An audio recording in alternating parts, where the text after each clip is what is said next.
Been neat today to hear what God is doing in cities around the world, also cities right here in the United States. We're going to start talking for the next 6 weeks about some of the key cities in the book of Acts and how the Apostle Paul went to each of them and presented the gospel in a unique way in every single environment. But before we do, I'm going to ask you to do something for me. Would you just stand up? Just stand up, all right? We're going to dive in for the next 20, 25 minutes on some. I just want you to just stretch it out a little bit. Come on. And turn to the person next to you. Maybe give a handshake, a high five. Say, hey, I'm ready. I'm pumped up. I'm looking forward to this teaching. It's going to be good, all right?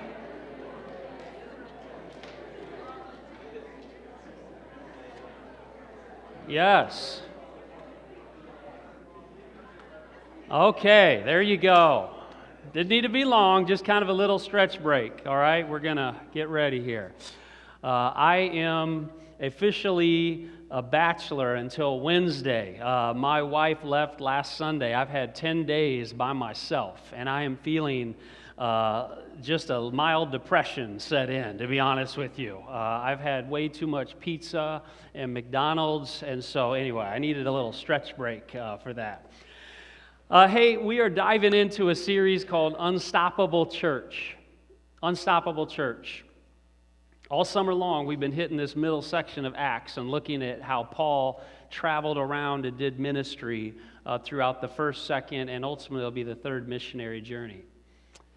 And in this series in particular, we're going to focus in on 6 different cities that Paul visited, what made them unique, and how he was able to present the gospel to them. And then we're going to look at our own city, and we're going to talk about our own way of contextualizing the gospel right here in Fishers and Indianapolis. But I want to start with a quick story. Ron McClung, are you in the audience anywhere in the congregation? There you are, right there.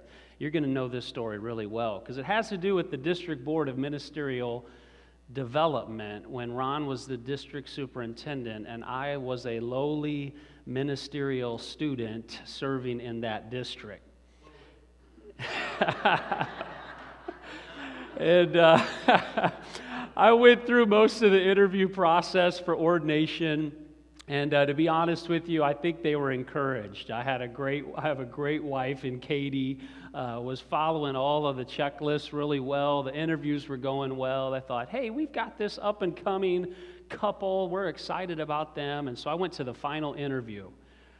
And I sat in that interview, and we walked through a lot of questions, and everything was going fine, theology and history and understanding holiness and all that. At the very end of the interview, and Ron, I don't even know if you remember this, but a question was asked by one of the DBMD members, and it went something like this: John, you know that many of the churches in our district are in rural areas or in small towns. Would you be willing to serve in one of those churches if needed? I knew what the right answer was to that question. But what came out of my mouth was something to the effect of, no, probably not.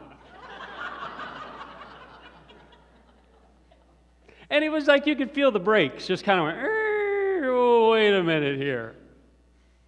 Oh, you want me to preach the gospel in Rudd, Iowa, or Howardville, or Fayette? I just don't know. I mean, God would have to strike me with a lightning bolt in order to get me to do that. So we unpacked that a little bit, and we talked about authority, and we talked about me being a team player, and uncovered it. But one thing was clear in that whole dialogue: I am more of a city person. I like cities, mid-sized, large urban areas. That's just more who I am. Love Indianapolis. Love the city. Love the energy. Love the excitement. I like the activity. I like doing new things, new restaurants, new experiences. I just like the vibrancy of the city. And I'm not alone. In fact, most of the world is now moving towards cities. Did you know that? Take a look at this slide. This is the world population distribution from 1950, and what they're projecting by 2050 is that 70% of the world will be in major urban areas. So cities are like magnets that are just drawing people inside. Paul understood that. Paul understood that cities were where the action was. In fact, one of the popular authors and pastors I follow, a guy named Tim Keller, he's a pastor of Redeemer Church in New York City, wrote this. I love this quote. He said, "Cities have more of the image of God per square inch than any other place on earth." I posted one time on Facebook, if this is true, then God loves the city more than the country. And a bunch of people went, "Oh, wait a minute. How dare you?" But think about it. And so when Paul started his second missionary journey, he understood in order for me to reach the region of Macedonia and beyond in the second missionary journey, I've got to go to the major urban areas. I've got to go to the cities. You know, the book of Acts is actually a book about urban ministry, really. Anytime anything happened outside of the city, Luke made a very specific point to say, oh, by the way, this wasn't in a city. Because it's just assumed everything else is. That's what Paul did. And so in this series, we're going to talk about 6 of the major cities in the region. Here they are on the screen. You'll see them. Philippi, Thessalonica, Berea, Athens, Corinth, and Ephesus. 6 cities, 6 very different communities. Each of these could be described by Paul in probably 1 or 2 words. Every one of these cities had something that made them tick.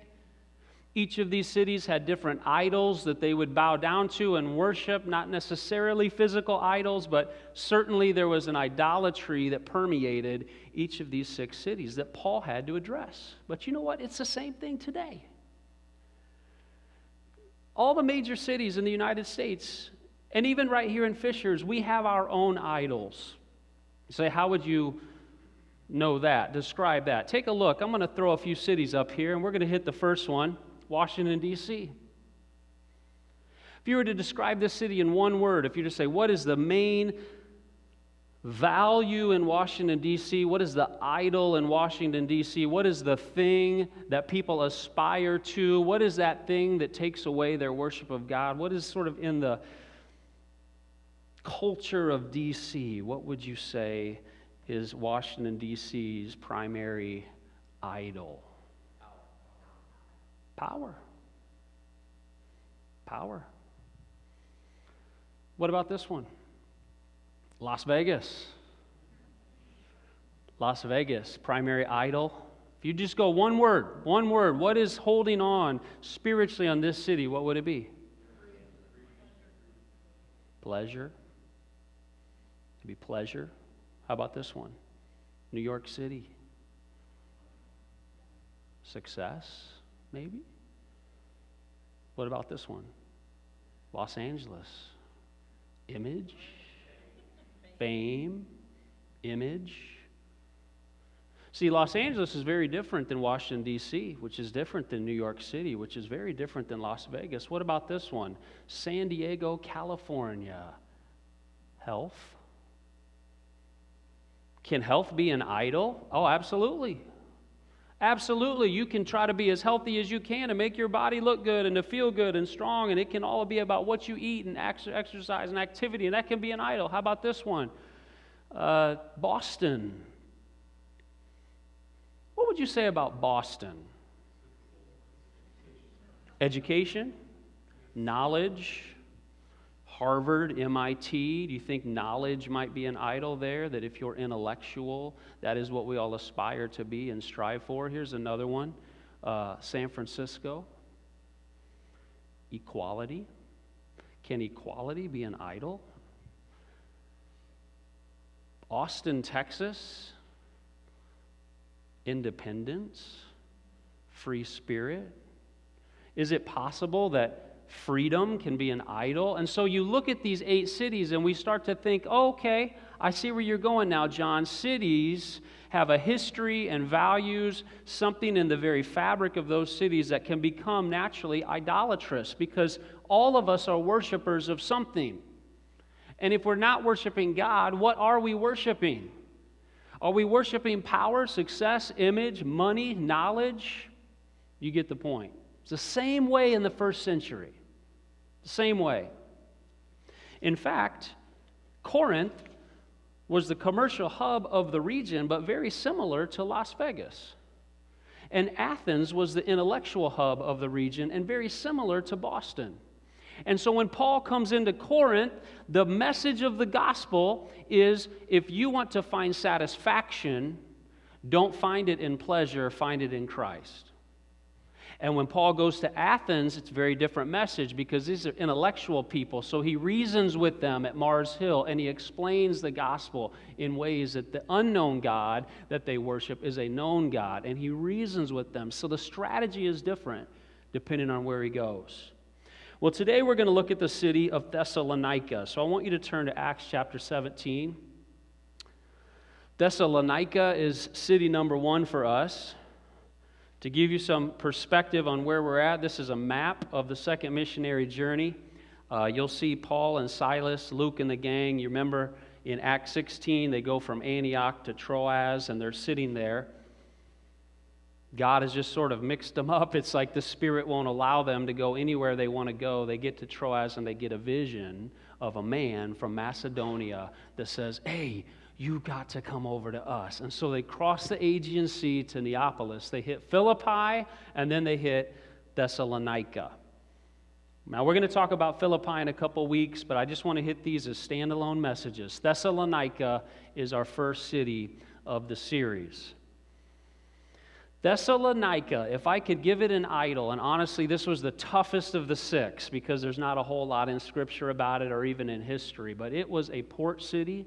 It was a hard-working city. It was all about work ethic, achievement-oriented. We are the hub of Macedonia, the capital, so to speak, of that province.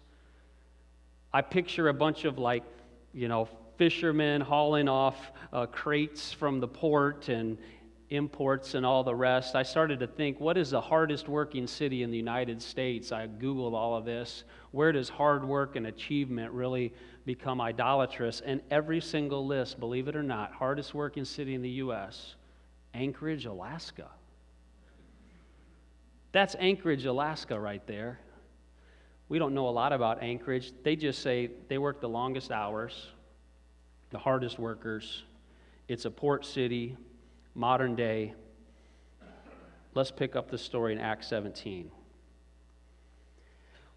When Paul and his companions had passed through Amphipolis and Apollonia, they came to Thessalonica. I say this, though, if you don't know how to pronounce a word, say it with authority.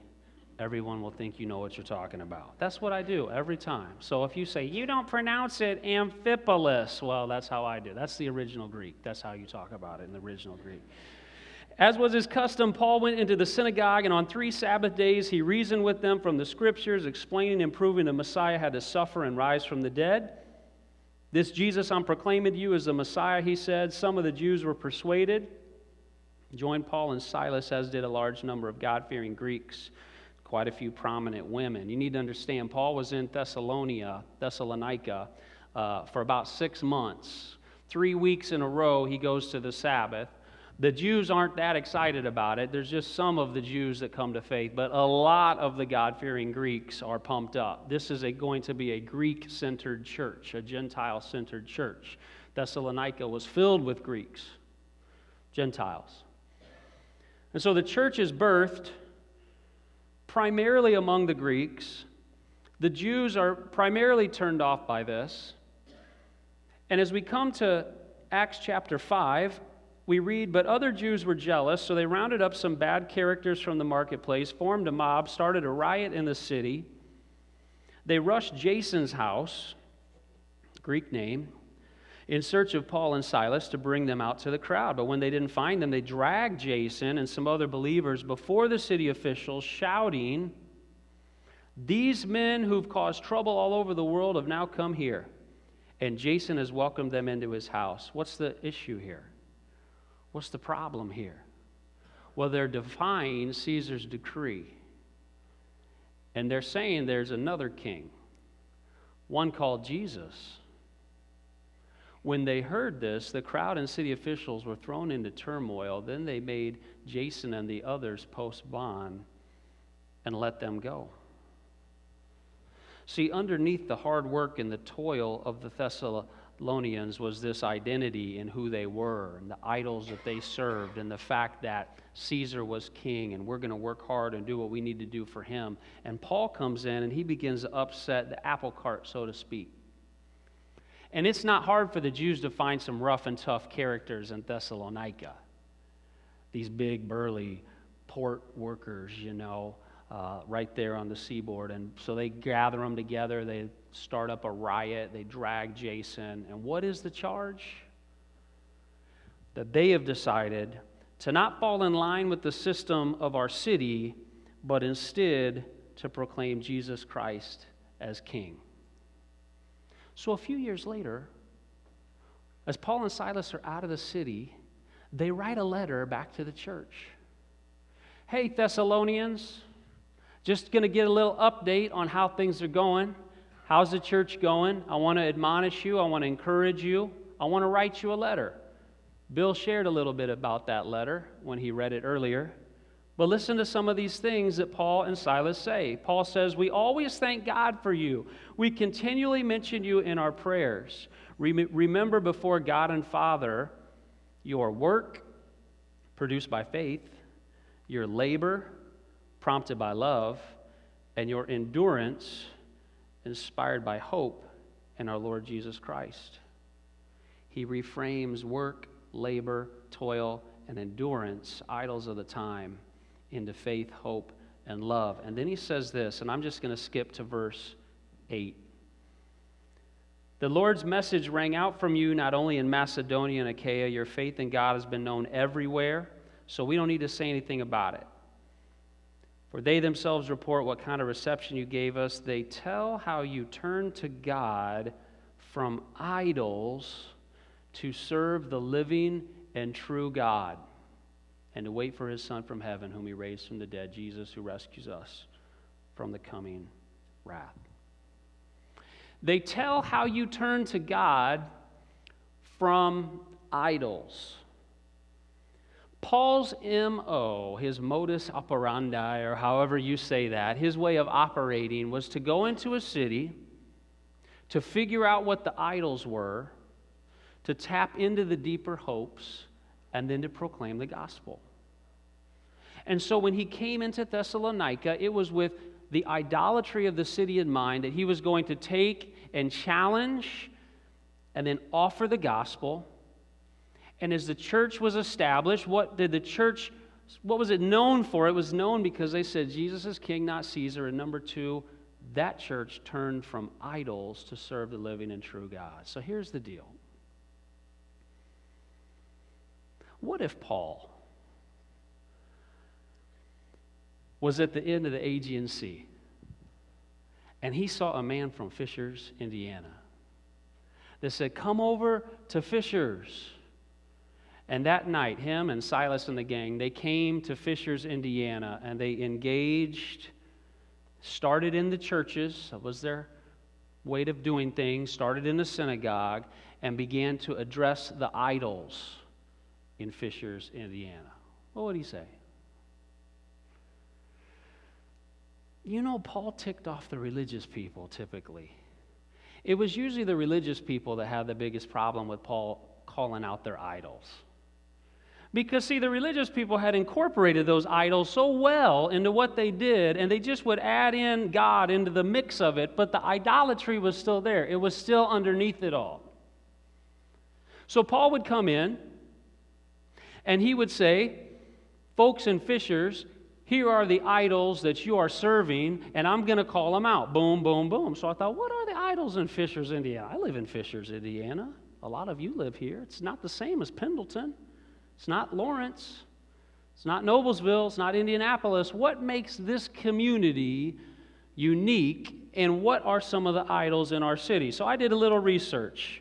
There's a great book called Why Cities Matter. The author shares 5 questions to help you unlock the idols of your city. Here they are. What is your city's history?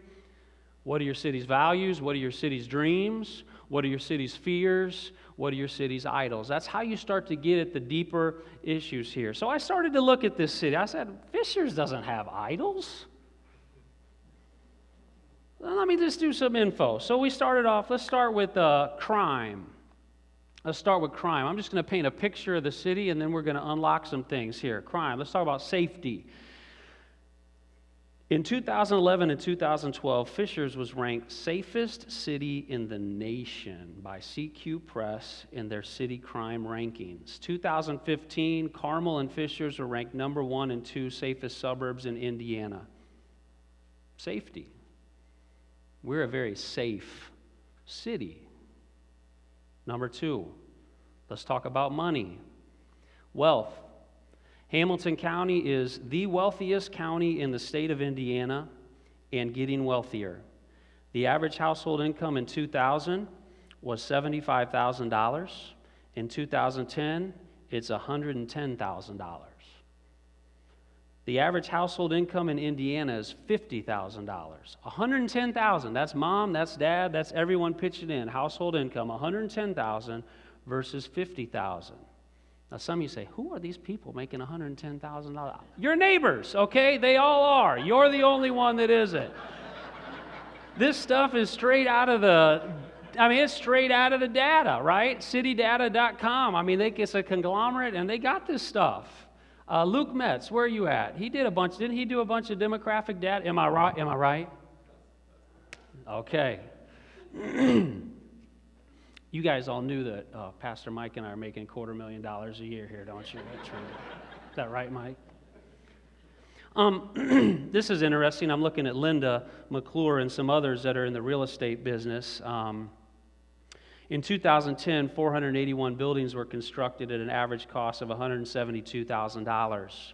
2011, 459 buildings were constructed at an average cost of $191,000. 2012, average cost $236,000. 2013, $255,000. 2014, $295,000. 2015, $306,000. That's average houses. In 5 years, the average house went from $172,000 to $305,000. Guys, we're getting wealthier, okay? We're safe, we're wealthy. What about education? Hamilton Southeast High School is ranked number 8 in the state of Indiana. Most schools in the district, Hamilton District, 8, 9, and 10-star schools, 98.2% of individuals have a high school education or higher. 98.2% of people have a high school education or higher. That's incredible. We are an educated community. Do you know what? Because we're safe, wealthy, and educated, you know what? We're attracting immigrants. We're attracting immigrants from wealthy areas, intelligent immigrants from the Middle East, from India, from other parts of the country that are coming. In fact, and my wife knows a lot more about this than even I do. I know Kathy Drury knows a lot more about this than even I do, and others of you that have got some inroads into some of the Muslims here. The Muslim immigrant population is actually targeting the city of Fishers as a kind of a hub of sorts. It's a safe place, it's a wealthy place, an educated place. They're able to come on some of the visas they have. There is a school called the Imam School on Ellisonville and Lantern Road. They're growing. Their enrollment is 150 students in 2016. Jamie and Sheena Chowning help manage the Sunbless Apartments on 116th. That apartment community is flipping so fast. That neighborhood is changing so fast. So Fishers must be a bunch of wealthy, healthy snobs. Is that what the deal is? No, it's actually a pretty friendly city too. Listen to this. Money Magazine ranked Fishers number 12 best places to live. Forbes Magazine ranked it number 3 friendliest city in the nation. And then there's families. 2011, it was named one of the top 10 cities for families in the United States. Hamilton County is one of the fastest growing counties in the nation. Wow.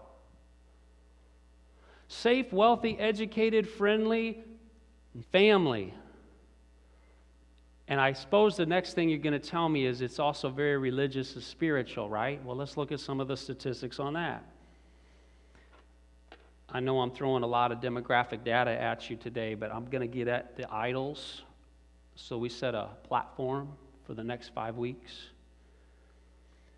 45,000, this is Hamilton County, 45,849 Evangelical Protestants exist in Fishers. That is in 121 different congregations. 121 congregations, 45,849. Catholics, 40,251 in 8 congregations. The Catholic Church is consolidating. In many ways, it's declining. The Evangelical Church is slightly growing. Mainline churches, affiliates, 24,297 in 45 congregations and declining. Other 39, 69, and 13 congregations. Orthodox, we've got one right down the street, 2,455. And then historic black denominations, 249 in one congregation. So you would say, okay, wow, that's pretty good. I mean, you add that up, that's almost 110, 120,000 people. But it's this last stat that gets me. Let's put it on the screen. 157,499 people don't claim any religious affiliation in Hamilton County. Hamilton County, 55.2% don't affiliate with any religion. That's 7% higher than the rest of the state of Indiana. Only 20% are evangelical, and I want you to look at that number for just a minute, because I think we are starting to get a picture of some idolatry in our community. Everything on the outside looks so nice. The parks are nice, the houses are nice, the streets are nice, the churches are nice. There is an appearance on the outside that everybody has it together and we all know what we're doing, and the best churches around are right down the street, and boy, everyone must go to church, and everyone must be spiritual, and everyone must be really friendly. But the fact of the matter is 157,499 people say, nah, we don't really affiliate with religious stuff or God. Why? Because they don't worship something? No, they worship. We worship. But what do we worship? What are the 55.2% of people worshiping? And quite frankly, what are the 44.8% of churchgoers really worshiping? That's a question we need to struggle with. That's a question that as a church we need to wrestle with. Because there may be idolatry at work in our community. There also might be idolatry at work in our church. Say, what are you talking about? What are some things that could take the place of us surrendering our lives to God? Do you think it's possible for safety to become an idol? And we're not willing to risk anymore, and we're not willing to go out anymore, we're not willing to do what God calls us to do because safety has become an idol for us. Is it possible that comfort can become an idol where we don't want to get outside of our comfort zone? And so as long as church is comfortable and as long as we feel comfortable in that church, comfort is the idol. As soon as things get uncomfortable, I'm out of here. Well, then that's what you worship. Money can be an idol. So maybe you make the $110,000 or the $150,000 a year and you got money, which means you've got flexibility. You've got discretionary funds that you can do whatever you want with. How are you going to use that? You're going to be gone every weekend, traveling all over the country, doing what you do and everything else, living for yourself. Just going upwardly mobile, upwardly mobile, upwardly mobile. As long as the church is cool with that and the church is fine with all of my money and what I'm making and my income and my comfort and my pleasure, I'm cool with it. As soon as you start to push back on that, I'm out of here. Then that's an idol. Guys, I'm preaching to myself as well. But as I read this passage, and I read Acts 17, 6 and 7, what I hear is these men who have caused trouble all over the world have now come here. And Jason has welcomed them into his house, and they're defying Caesar's decree, saying that there's another king, one called Jesus. And when I hear that they tell, all the people tell how you turn to God from idols to serve the living and true God, I see something different in this church. I see a church that says we're not just going to accommodate Jesus in with all of our idols, we're actually going to be countercultural and different. Now, is it possible to do ministry in such a way and be involved in a church in such a way that we can hang on to all of our idols and still worship Jesus at the same time? Is it possible that churches can cater to the comfort and the safety and the security and the money? Oh, and yeah, then there's Jesus too. Is it possible? I think we know the answer to that. And so why do I bring this up? I bring it up because I think that for us in Fishers, Indiana, we actually have a bigger challenge than some of the other places, because the idols I mentioned, comfort, security, family, safety, pleasure, these are pretty insidious because they masquerade as though they're good. But they draw us away from the worship of God because we begin to gravitate towards them instead of Jesus. And especially when the church accommodates that, and it's okay. You guys tracking with me? Are you tracking? So my question for you is, it's the $1 million question, okay? And it's one we're going to continue to hit on over the next 5 weeks, and we're going to hit a lot of different factors. But you got to understand that when Paul did ministry, he drew a line in the sand, and it ticked a lot of religious people off. But he would put a line in the sand, and he would say, you're idolizing your kids, and you can't do both. What, you talking about my kids, talking about my family? Wait a minute, hold on. Hey, see that fact that you always tend to lean toward what's comfortable and safe? Yeah, you're idolizing that, and you can't serve both God and money, God and idols. You can't do it. It ticked people off. Here's my question for you. It's be on the screen. What are the idols in your life that compete with your worship of God? I want you to take your next steps cards out of your brochure. Worship team's going to come up. And I want you to write down the answer to this question. What dominates your time, your affections, your energy? What seems to deaden your faith in Christ? What idols need to be removed in your life? I want you to just think about this for a minute. If safety and security is becoming an idol for you, I can tell, because everything for you has to be predictable, planned out, measured. You don't want to step out of your comfort zone until every single thing is perfectly in line. You don't want to talk to your neighbor across the street because that would be outside of your comfort zone and scary, and that might not even be safe. Well, then that's an idol. For you, it might be wealth and comfort become an idol for you. How do you confront that? Well, you confront it by giving, being generous. You know, it would be a shame to me if our brothers from Croatia couldn't raise $8,000 in 2 weeks. That'd be a shame, in my opinion. In fact, Matthew, if we can we just keep tabs on that? Where are you guys? Sheesh, right there. Can we keep tabs on that? Because I think we can handle $8,000. I mean, you guys agree with me on that? I'll give you $500 right now. I'm going to pledge it. $500. All right, that's 1/16 of it. And I'm not making the $110,000 a year, by the way. But I will give you $500. I'll just say it right now. I didn't tell my wife, but that's okay. She's on vacation. If I can do that and say, I got $500 in the bank account, I'll give it to you right now, and I'm going to do it.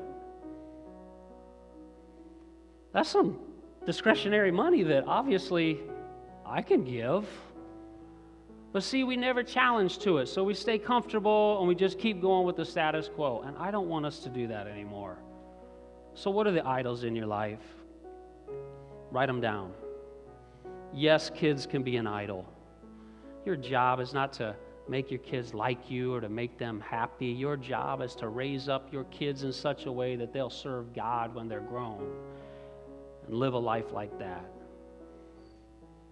At the end of the day, if I could frame it this way, is Jesus on the center, the throne in your life, or is it you and all of your idols? Write them down right now. What are the idols in your life that compete? Worship of God. We just want to thank you for watching the sermon online. If God is working in your heart, we would love to hear about it. You can go online, www.encountertrinity.com/nextstepscard. You can fill out information there. Let us know what God is doing in your heart. If you need help with anything, we would